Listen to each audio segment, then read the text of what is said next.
je suis le secrétaire général du syndicat national des auxiliaires de transport du Sénégal.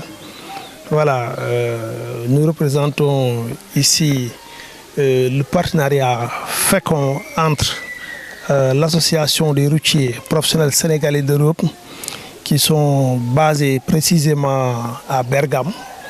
Voilà, et il y a eu un partenariat fécond entre les deux entités depuis une année.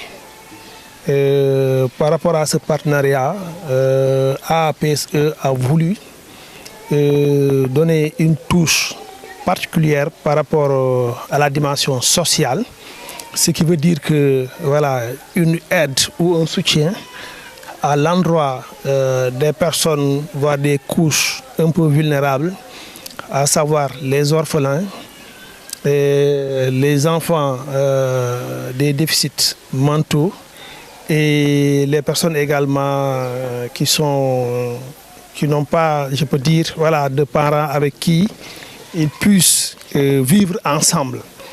Je pense que ce qui nous réunit aujourd'hui, c'est une première édition par rapport à une remise de dons aux pouponnières.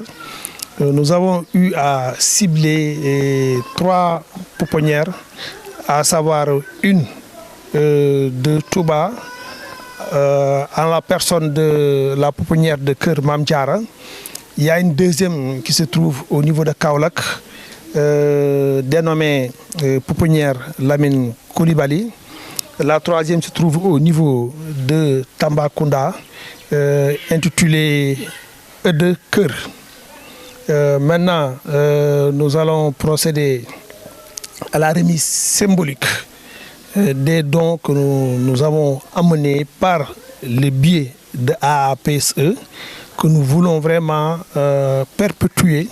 Nous allons faire une sorte d'institutionnalisation, ce qui veut dire que chaque année civile, peut-être aux alentours du mois de septembre et août, nous comptons faire une nouvelle tournée de remise de dons à l'endroit des pouponnières qu'on a eu à citer tantôt. AAPSE, ils sont venus avec une forte délégation.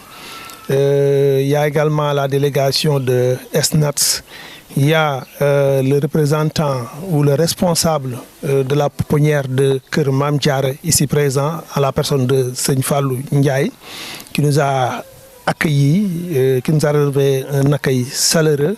Voilà, la motivation, ce n'est que essayer d'apporter ce qu'on appelle une contribution positive et significative à l'endroit de la dimension jeune, c'est-à-dire mettre en avant l'intérêt supérieur de l'enfant.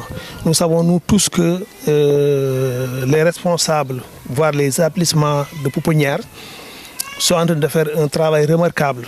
Mais il faut prendre en repérage que ce ne sont que des bénévoles, des personnes qui agissent à titre de volontariat. Il y a un accompagnement, mais l'accompagnement est minime par rapport aux attentes et aux besoins. Dans un premier temps, ils ont un personnel, il y a des charges fixes, il y a des charges variables. Nous savons que les conditions et l'environnement dont les enfants doivent être nécessitent à des normes et des règles.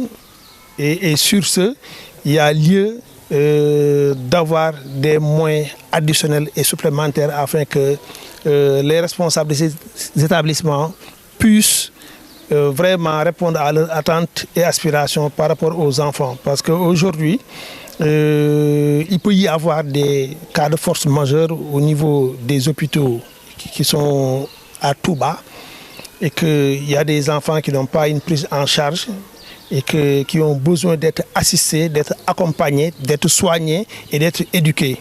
Et le plus important dans cette affaire pour moi, c'est la chaleur humaine, l'affection que ces employés donnent tous les jours aux enfants qui sont des orphelins, aux enfants qui sont des enfants vulnérables. Et sur ce, par rapport à cette contribution également, qui nous vient de AAPSE, d'une valeur symbolique de 8 800 € que nous avons eu à départager entre les 3 établissements, voire même pouponnières. Et nous avons eu à procéder à travers une démarche proactive, ce qui veut dire que si on veut aider une organisation, un établissement, l'idéal voudrait qu'on demande à cette organisation, voire cette pouponnière, quelle est l'expression des besoins. Ils nous ont donné l'expression des besoins. On a pu contribuer d'une manière symbolique ce dont nous avons à notre disposition par rapport à ce budget.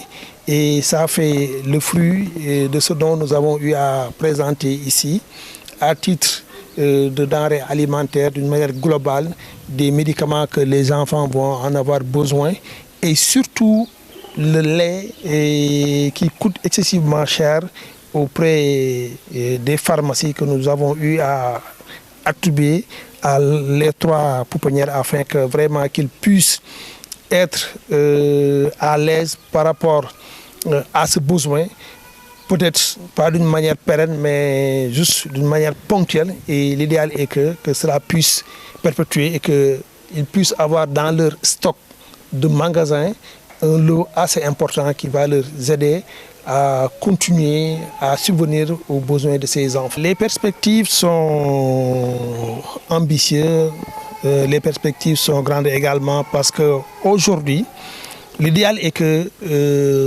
les 3 pouponnières ciblées, nous voulons travailler avec eux afin qu'ils puissent avoir une autonomisation, une indépendance financière, qu'ils puissent avoir des activités génératrices de revenus.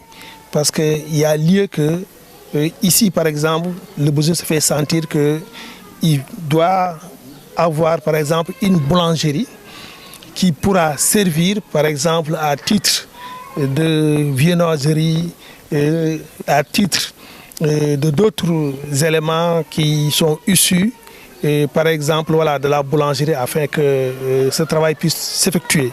Il y a également le maraîchage, il y a d'autres types d'activités de revenus qui sont envisagés, et même un projet de district sanitaire à l'intérieur. Peut-être nous n'avons pas directement les moyens, mais nous allons chercher les moyens avec les partenaires lesquels nous avons ciblés afin que nous puissions subvenir à ce besoin.